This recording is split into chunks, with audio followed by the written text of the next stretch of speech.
The LG G4 was debuted to the media yesterday, and while the phone will not be available here in the States until later this summer, we had an opportunity to unbox and go hands-on with LG's latest flagship. So that's exactly what we did. My name is Marco Hanna from PhoneDog.com. Welcome to the LG G4 unboxing and hands-on.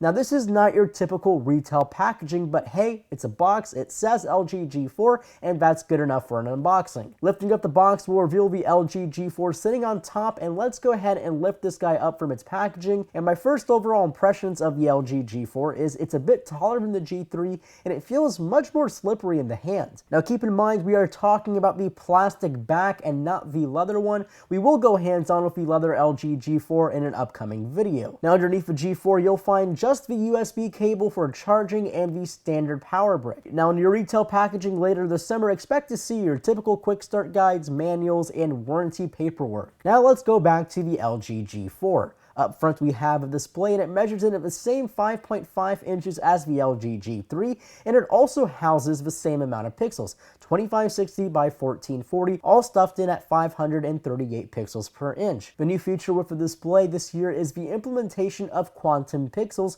which adds an extra color filter above the backlight, which gives you more richer colors. Inside we'll find a very interesting architecture. The G4 runs a Snapdragon 808 processor, which is a 6-core chip. It features a quad-core 1.44 GHz A53 chip next to a dual-core 1.8 GHz A57 chip. It's pretty interesting, but all three flagships have chosen completely different paths on processors this year. Now that chip is hooked up to 3 GB of RAM via Adreno 418 GPU and 32 GB of internal memory. On the back we have a reworked camera. First of all, the sensor is now larger and its megapixel count has been increased to 16 megapixels. OIS has also been reworked, giving it the ability to not only move up, down, left, and right in motions, but also added diagonal motions. Laser autofocus has also been made more accurate and faster than ever from the last generation LG G3. The battery has also remained at the same capacity, which is a 3000 mAh battery. One leg the G4 has over the other two devices is it's still user accessible and swappable, but we'll definitely have to see battery life on the LG G4 because, well, it has a new processor and it's the same rating as last year. Now diving into the software, the G4 is running Android 5.1 Lollipop with LG's 4.0 UX software. This is a slight revision to the software we saw running on the LG G Flex 2 back at CES. It has sprinkles of material design throughout the whole interface